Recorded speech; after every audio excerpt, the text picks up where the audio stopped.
Hello and welcome back. If you are new here, my name is Jessica Abella. I am a tax professional in the greater Seattle area, and today we're going to run through our periodic tour of Washington state agencies to see what is new.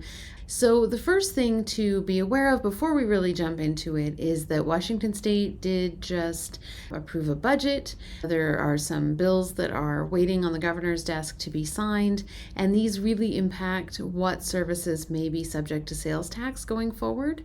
The proposal included taxing things like advertising services, temporary staffing, IT support, and payroll services. These services that historically have not been subject to retail sales tax are proposed to be going forward starting in October. So we're not going to dig into that too much because it hasn't been signed yet, but it's something to be aware of and something to know that we will swing back through and do a deep dive on in the future when more detail is available. So with that, let's take a look at what our state agencies have been doing over the last few months. So first, Employment Security Department. Not really any updates here, although they have been hosting webinars and a virtual job fair and just resources for federal employees that are out of work.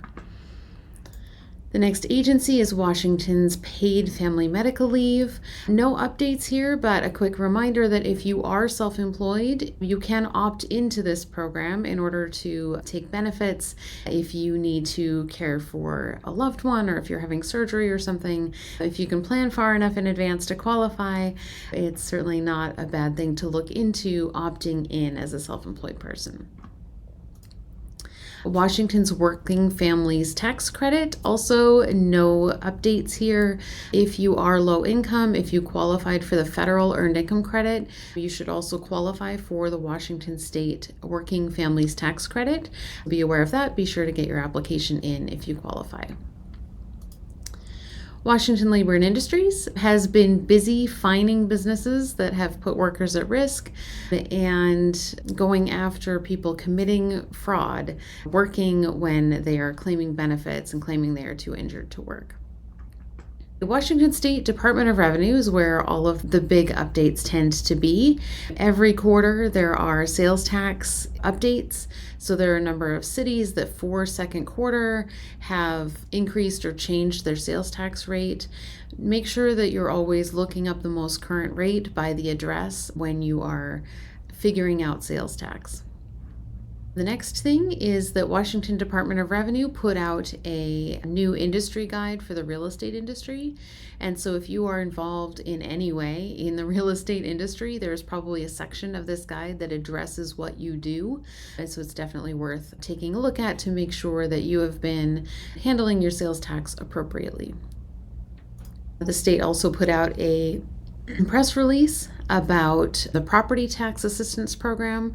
So if you are a senior, if you're disabled, low income, it's possible that you can qualify for a reduction in property tax on your home.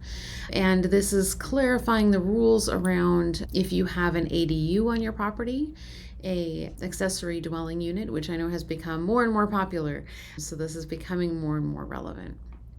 The next piece from Department of Revenue is that the bag fee that you pay when you go to the grocery store or if you are a retail store collecting that bag fee, it's going up January 1st from 8 cents per bag to 12 cents per bag. This is also just a really good site for who is exempt from this tax, who needs to pay this tax, how is it handled, who gets the 8 cents, does sales tax apply? All of that is detailed fairly well on this resource page.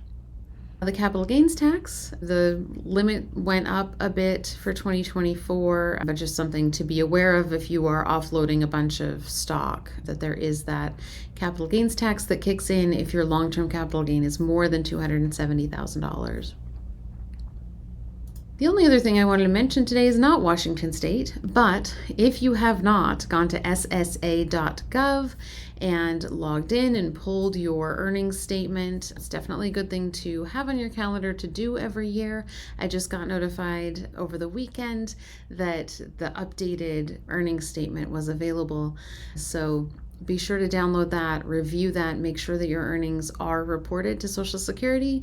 If you see any gaps, it could mean that your W-2 was not filed with Social Security, or you haven't filed in a few years, or you were self-employed but your business had a loss. So all different reasons why you could have gaps in earnings while you were actually working in those years. So definitely be sure to check that, make sure that looks right. And if there are gaps that should not be there, make sure to get those resolved, because there's a very short window of time to get that done. I think that's everything that I have for you today. If this was helpful, please click like. And if you would like to be notified for the next video, hopefully that deep dive into the new sales tax rules, be sure to subscribe. And I hope that you have a wonderful week.